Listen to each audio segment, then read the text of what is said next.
Hey everyone, Precog here, and today I am at CanJam SoCal 2025. This is the first day of the event, and I actually just got back from a trip to Africa, and I drove down here 6 hours last night, so I'm a little bit tired, and as always, I say to take these impressions with a grain of salt, because for those reasons alone, I think that, my impressions aren't always going to be the most accurate.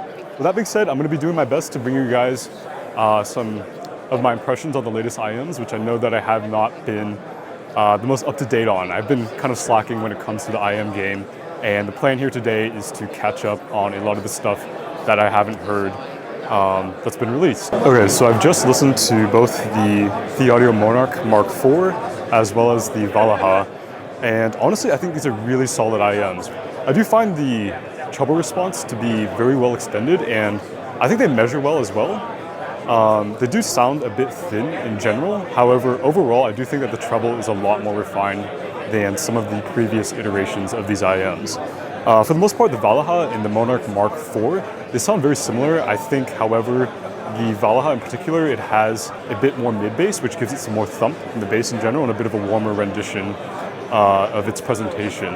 With that being said, between the Valhalla and the Monarch Mark IV, I think I would prefer the Monarch Mark IV overall, just because it has a little bit of a technical edge to its presentation, especially when it comes to, I think, resolution, just because I do think it has a little bit more upper treble, as well as the bass itself in general is a little bit more controlled. Both of these are really solid IEMs though, and I don't think that you can necessarily go wrong. I just think that the Monarch Mark IV continues to be a standout at the $1,000 price point that it's at. Okay, so this is the Hercules Audio Moses, which my friend FC Construct here tells me is like a better version of the Annihilator, the Elysian Annihilator, so to speak. And I'm about to lend my opinion to that.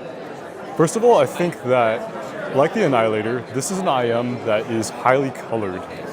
It's more of a W-shaped tuning where the bass, the mid-range, and then the upper treble are all sort of boosted accordingly, and you have maybe some slight dips in between. So the bass on this, I would say, compared to the Annihilator, it has a bit of a smoother attack to it, and it's a little bit larger sounding and more thumpy in general. And I think that's a general trend with this IEM. It's just very large sounding in the way it presents its soundstage and whatnot. Moving upwards into the mid-range, I do think that this is a little bit more conventionally forward than the Annihilator, especially in that 1 to 3 kHz region, where by comparison, the Annihilator sounds like vocals are further away from you compared to this here.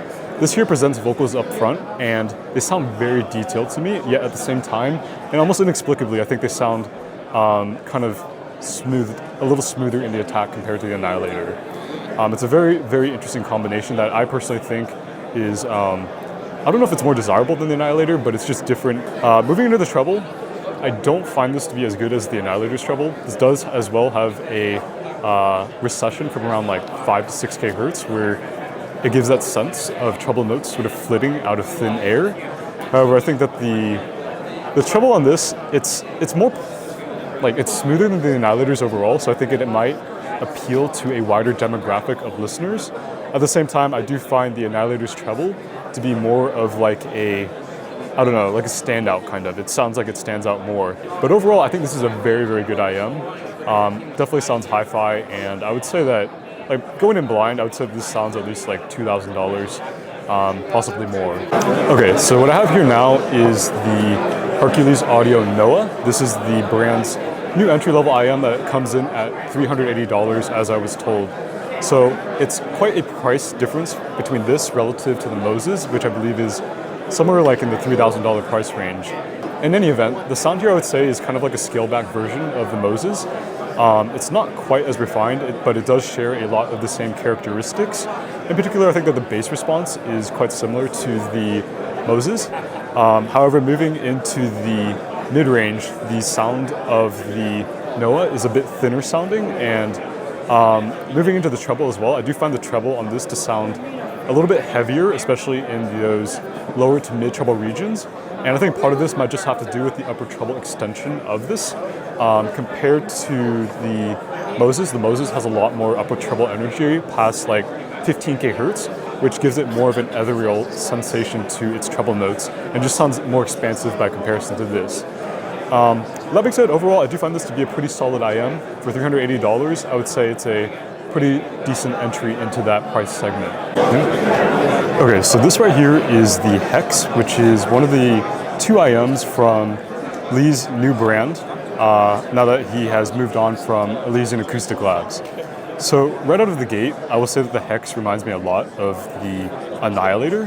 One of the foremost colorations or differences is going to be the bass response. The bass response on this is honestly pretty ginormous. It sounds like it's packing at least another 3 or 4 decibels under like 200 hertz relative to the Annihilator 2023, which is the model that I personally own. Moving up into the mid-range, I think that compared to the Annihilator 2023, this has a lot more presence to the like the pin notch or the upper mid-range.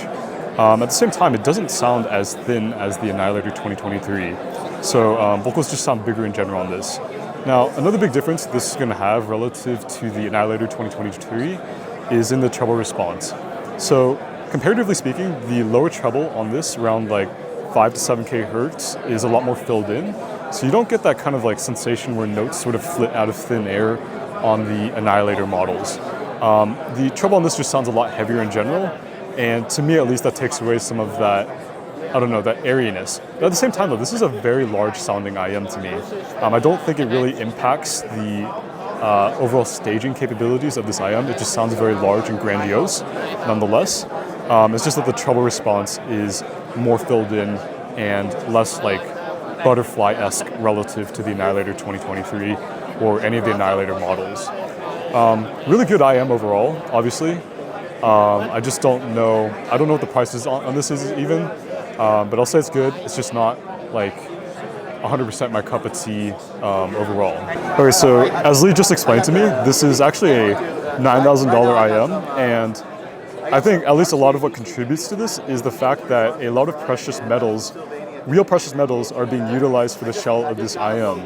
So over here he tells me that this is actual gold, and then I think these are actual like diamonds over here, and then on the other side of the shell, and then that's gold, real gold again. So yeah, this IM is basically just, it's like functional jewelry at this point, and this reminds me actually a lot of the, I think it's the QDC Dragon that came out a few years ago, and I think that item might have been even more expensive. So this is the second item in the mystical item called the Myth, and compared to the other item, this one clocks in at roughly $1,000, I believe, is what I was told. One of the very first things that stands out to me about this item is the difference in its bass response. I would say that this is more of a, I don't know, the texture just sounds a lot more liquidy and bouncy in general when it comes to the bass. Personally, that's a feature that I like quite a bit, but it's also just different compared to the bass response on, more snappy, more dynamic bass response that you get on some other IMs like the flagship over there. So moving upwards, the mid-range on this is quite interesting. I do think that there is definitely a bump from like 1 to 3K hertz in the way that that pinna is rising. Then when it comes to like 3 to 5K hertz, it's fairly relaxed. So the result of this is that you have a very forward mid-range, but at the same time, it doesn't sound sibilant or anything of that nature. Then moving into the treble, I find this to have a fairly like, I wouldn't say it's linear. It's definitely missing some energy past 15K hertz, but it's fairly filled in from like 5 to 15K hertz overall. Overall, I think this sounds pretty decent. Again, I think though that there are some refinements to it that I would prefer when it comes to the overall sound.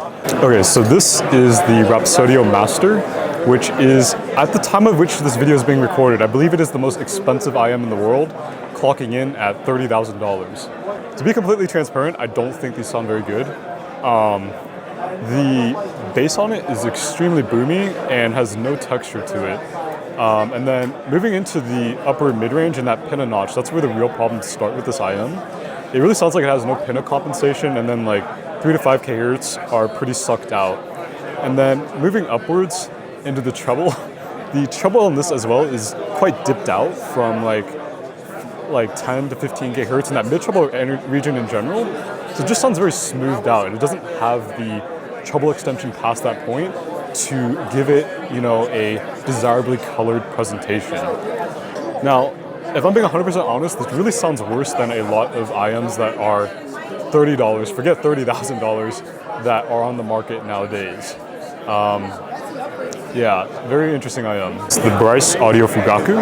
It is an IM that makes use of very interesting technology, and it comes in at $16,000 USD. So I actually had the opportunity to hear this, I think, last year, and I was immediately impressed with its bass response in particular. I think that, generally speaking, if I had to talk about an IM with the best bass in the world, bar none, I think that this is it. It's incredibly deep and dynamic. It just sounds like notes flit out of thin air when it comes to that attack function in the bass. And the pattern of decay, it's not like elongated like you'd hear with some dynamic drivers that have a lot of sub bass. But at the same time, I don't find this lacking by any means, just because of the sense of depth that you get when those notes initially hit and sort of like sustain through. Even though, like, again, the decay pattern of the bass on this is not particularly elongated. If you're gonna hear this IM, this is an IM that I think everyone should hear, if only for its bass response.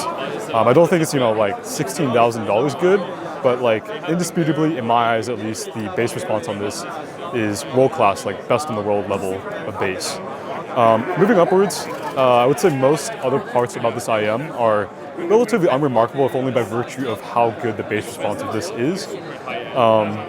So you have a pretty Harman-esque mid-range and treble response. The mid-range in particular, I would say, is very close to Harman, with that 3K hertz peanut notch and a relatively elevated 3 to 5K hertz region. The treble on this as well, I would say it's a little bit more elevated than Harman, especially past 15K hertz. It has quite a lot of energy up there. And generally speaking, I'd say that there are a lot of little distinct peaks in the treble, like you'll hear off of speakers and something like the Subtonic Storm. With that being said, I think that the nature of the peaks in the treble response, they're not the most refined. They sort of overlap with each other at certain points. So you end up with a phenomenon known as auditory masking, where it sounds like, despite this being still very, very detailed, it does sound like you're losing some detail in the treble if you listen very closely. But yeah, definitely an IM that you should demo if you ever get the opportunity to. Okay, so I wasn't able to record live impressions on day 2, and there was some stuff that I heard on day 1 that I just didn't get live impressions for either. So what I'll do now is I will share my listening notes of pretty much everything else that I heard. And I apologize in advance if I sound a little bit tired. I'm recording just like the day right after CanJam and all of my trips, so I'm pretty worn out. Okay, so starting with the Odin Mark II, this is from Empire Ears. I hear this as generally being a little bit less aggressive than the original Odin. For example, the pin notch from 1 to 3K hertz and that rise, which was really aggressive on the original Odin, but done in a good way. I think it's a bit more reduced on the Odin Mark II. The bass in general has a more mid-bass focus compared to the OG Odin. It's a little bit blurrier sounding by comparison, but it does sound a bit bigger. The treble is also very similar to the OG Odin, where it's missing a bit of extension past 15K hertz, and it just sounds a little bit soft in general.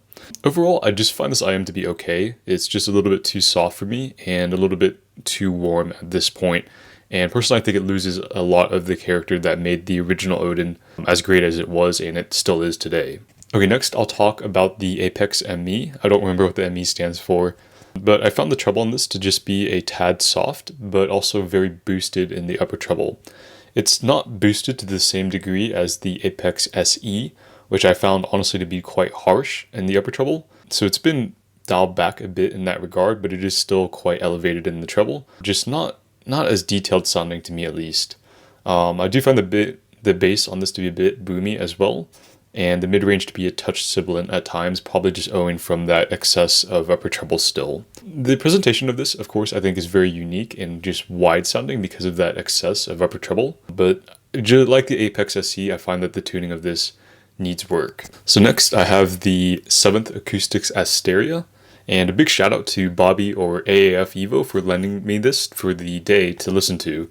Honestly, this is an IM that I've been excited about for quite some time, and listening to it in person, it does not disappoint for the most part. The one thing that I will caveat with this IM is that the bass on it is not the greatest.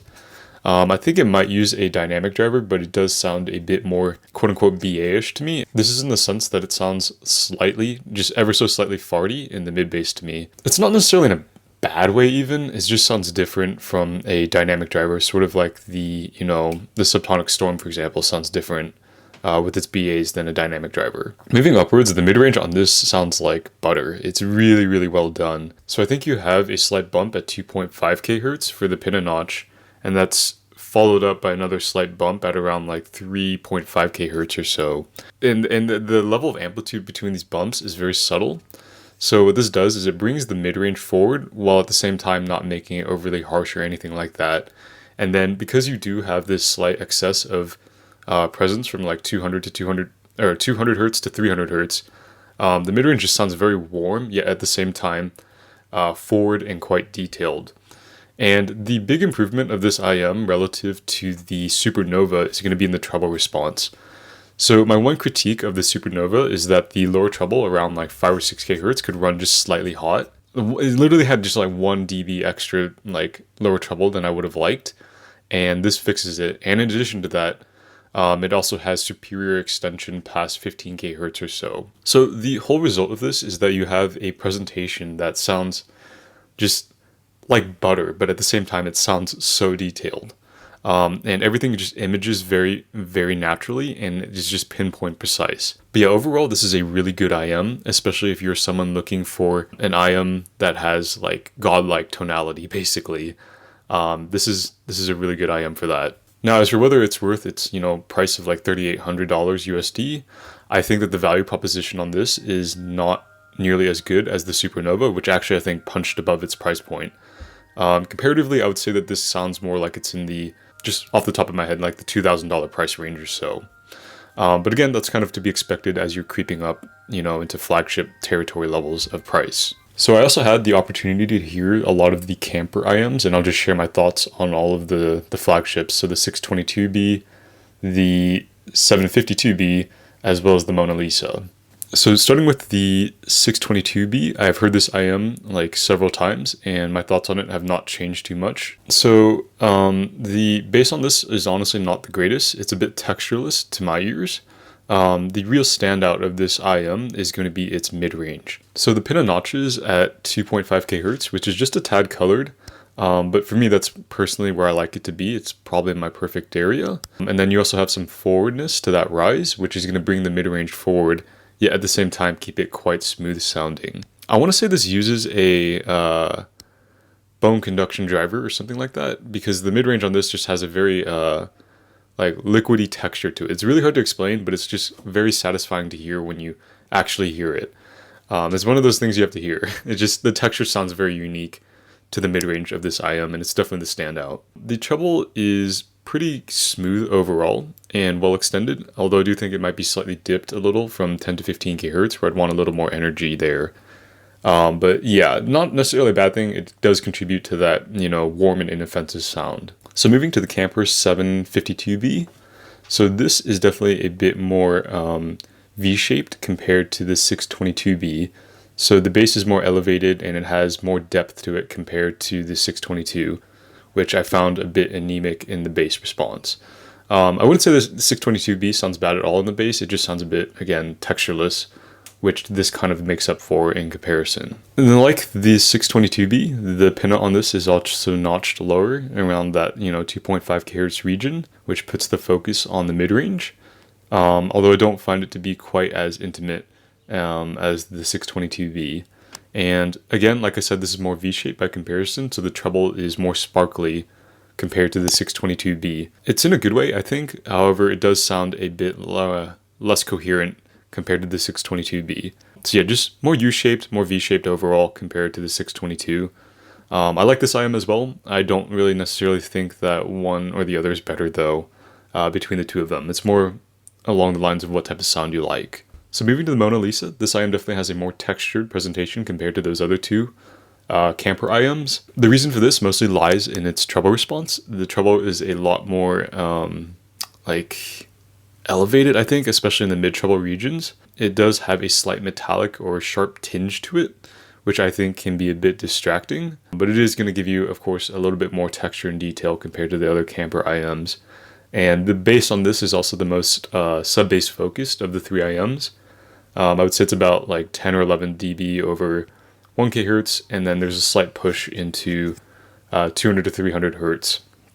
So overall, I would say that this is probably the most exciting of the three Canpur IEMs, but I just don't find this to be the best IEM at louder listening volumes, as it starts getting more harsh than those other two. So pretty decent overall. I think the tuning on this just needs some work, and at least for my preferences, I found the the 752B to be the best of these three IEMs, followed by the 622B and then the Mona Lisa, of course. Okay, so let's talk about the SoftEars RSV MKII. Just to lend context to what the RSV Mark I sounded like, it was a very sort of neutral with bass boosted IEM that sort of preceded the current new meta IEM tuning. So that IEM had a very, very pleasant sound, very inoffensive sound, and comparatively, the RSV Mark II just kind of cranks things up across the board.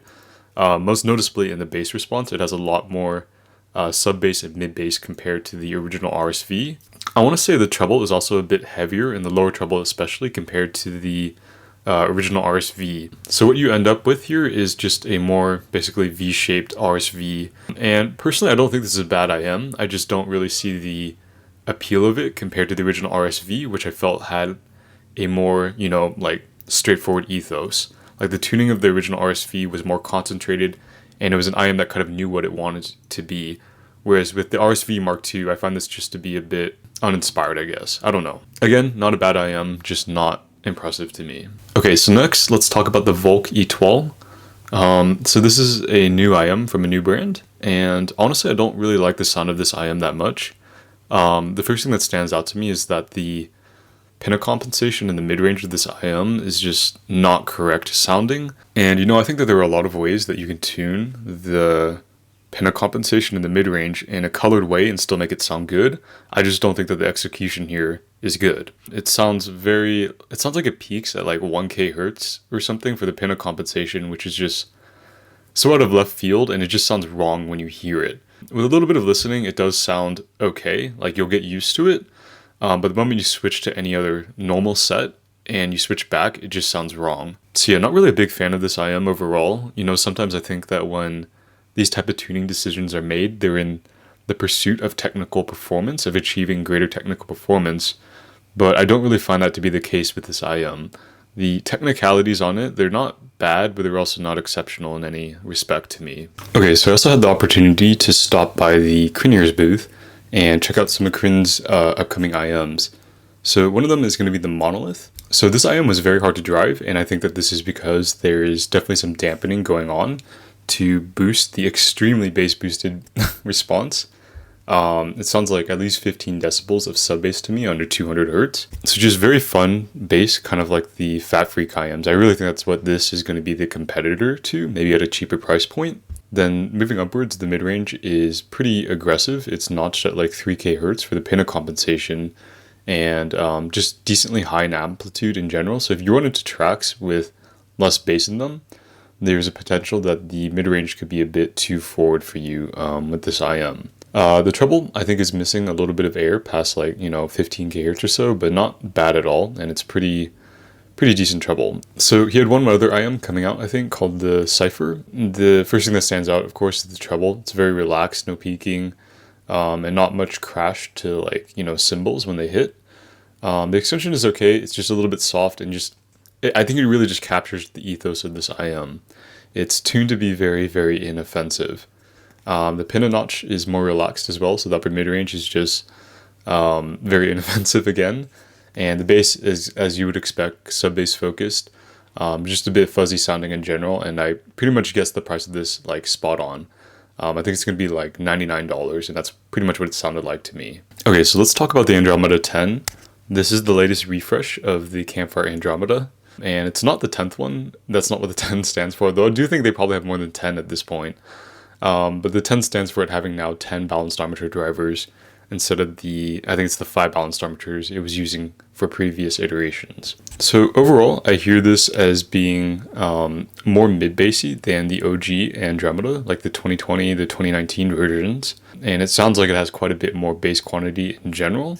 Moving upwards in typical Andromeda fashion, the pinna is pretty pulled back, and it's notched more early at around 2K hertz. So compared to the 2020 version, which is probably my favorite version of the Andromeda, the mid-range to the upper mid-range is definitely more colored on this. It's more pulled back, It's a little overdone in my opinion. It makes vocals sound a little bit uncanny, but it does make them sound very big on the soundstage as a result. Like pretty much all of the Andromedas, the standout of this IM is going to be the treble response. It's quite sparkly and mid-treble focused.